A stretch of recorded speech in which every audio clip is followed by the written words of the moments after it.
As the Supreme Court hearing of the Learning Resources versus Donald Trump's case inches closer, the president has explained why the case is important for America's economy and future in a full-blown Truth Social post. Supreme Court justices are set to hear the case on November 5th. The case will determine whether a U.S. president has the authority to invoke emergency powers under the International Emergency Economic Powers Act to impose tariffs without any congressional approval. The U.S. president has called the case one of the most important in the history of the country and said that the top court's ruling will shape America's economic strength and national security.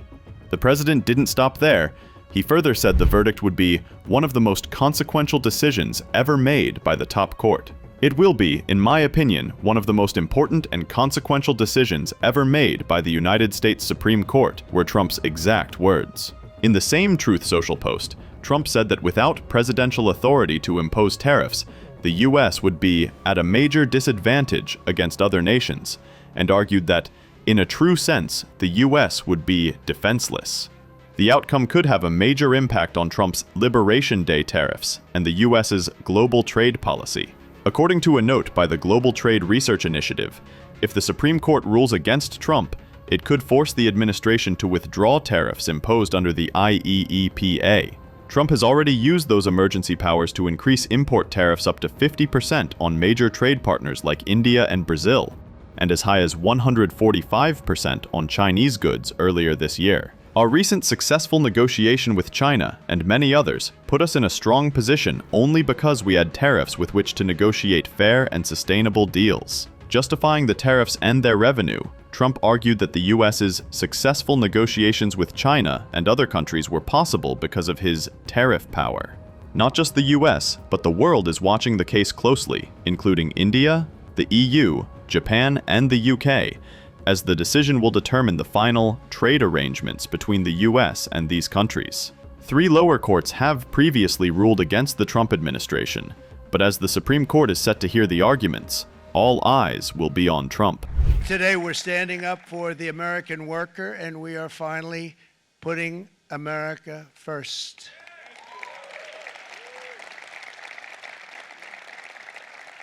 In Sleepy Joe Biden's last year in office, the United States hemorrhaged 100,000 manufacturing jobs, and the number was going through the roof at levels never seen before, and our trade deficit reached a record $1.2 trillion, which is unheard of.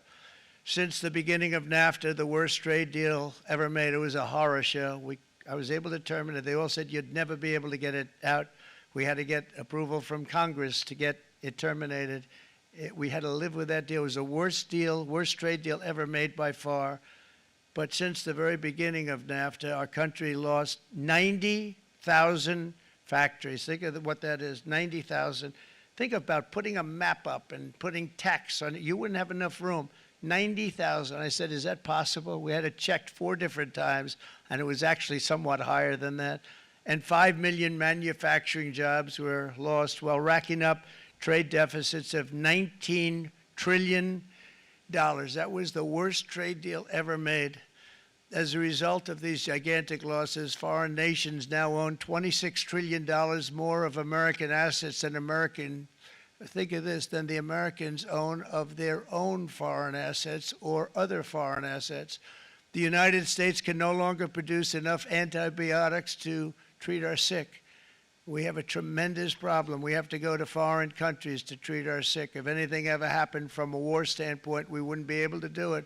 We import virtually all of our computers, phones, televisions, and electronics. We used to dominate the field, and now we import it all from different countries.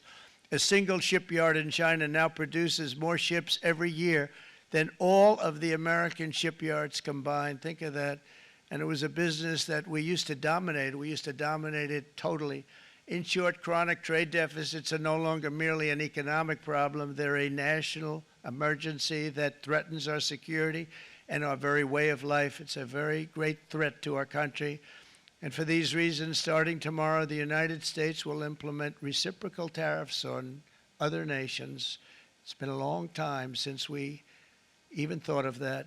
We used to think about it a lot. We didn't think about it for many decades, and you see what's happened. For nations that treat us badly, we will calculate the combined rate of all their tariffs, non-monetary barriers, and other forms of cheating. And because we are being very kind, we're kind people, very kind. You're not so kind when you got ripped off with your salaries. My auto worker friends and my Teamster friends and all of the unions that typically voted Democrat, they're not voting Democrat anymore because worker, whether union or non-worker, they're for the Republicans now. That's what happened. But we will charge them approximately half of what they are and have been charging us. So the tariffs will be not a full reciprocal. I could have done that, yes, but it would have been tough for a lot of countries. We didn't want to do that. I'd like to see the chart if you have it. Could you bring it up, Howard? This is our great Secretary of Commerce, Howard Lutnick. Thanks, Howard. So if you look at that, China, first row, China, 67%. That's tariffs charged to the USA, including currency manipulation and trade barriers. So 67%, I think you can, for the most part, see it. Those with good eyes, with bad eyes. We didn't want to bring, it's very windy out here. We didn't want to bring out the big charts because it had no chance of standing.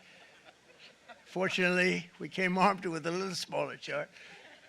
So it's 67%, so we're going to be charging a discounted reciprocal tariff of 34%. I think, in other words, they charge us, we charge them less. So how can anybody be upset?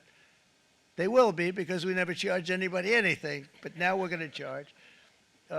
European Union, they're very tough, very, very tough traders. You know, you think of European Union, very friendly. They rip us off. It's so sad to see. It's so pathetic. 39%, we're going to charge them 20%, so we're charging them essentially half. Vietnam, great negotiators, great people. They like me, I like them. The problem is they charge us 90%. We're going to charge them 46% tariff.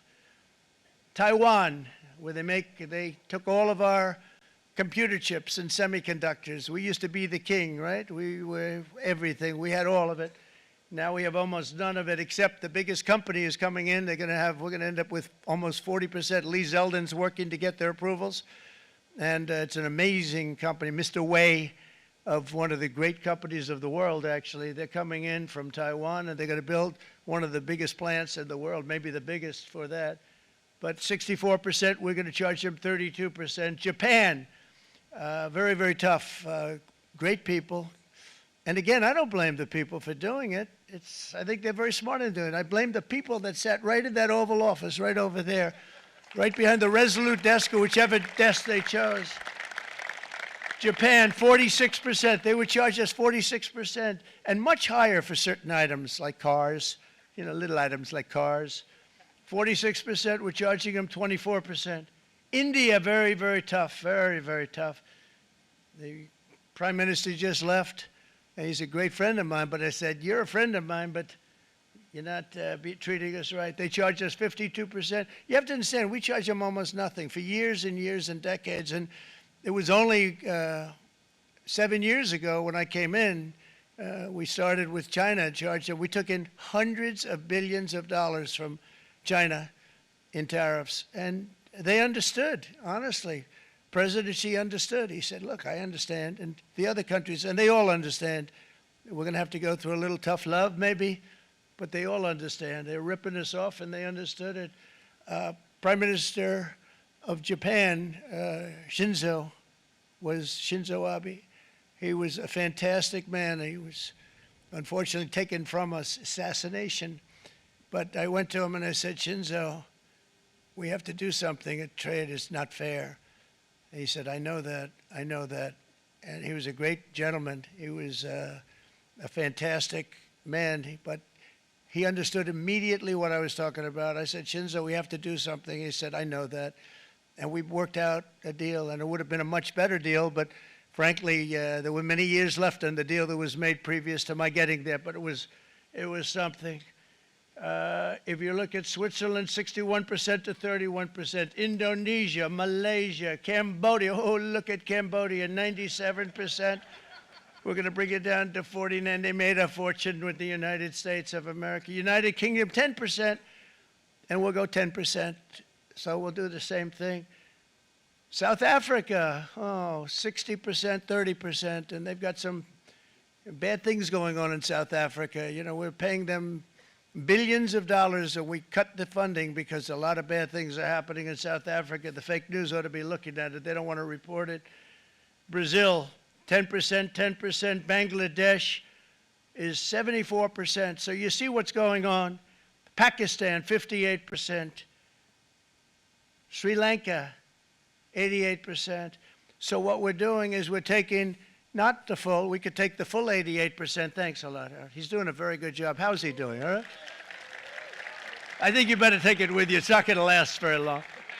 He's going to put it, it's going to follow you down with the wind. I brought a hat just in case it got too windy, but here, would anybody like a hat? I'm not giving it to a cabinet. I'm giving it to the auto workers. Come here.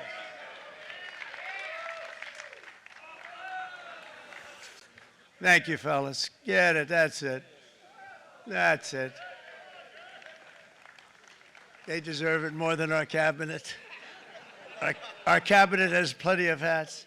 But you see the numbers. The numbers are so disproportionate. They're so unfair. At the same time, we will establish a minimum baseline tariff of 10%. You notice that on the chart? And that'll be on other countries to help rebuild our economy and to prevent cheating.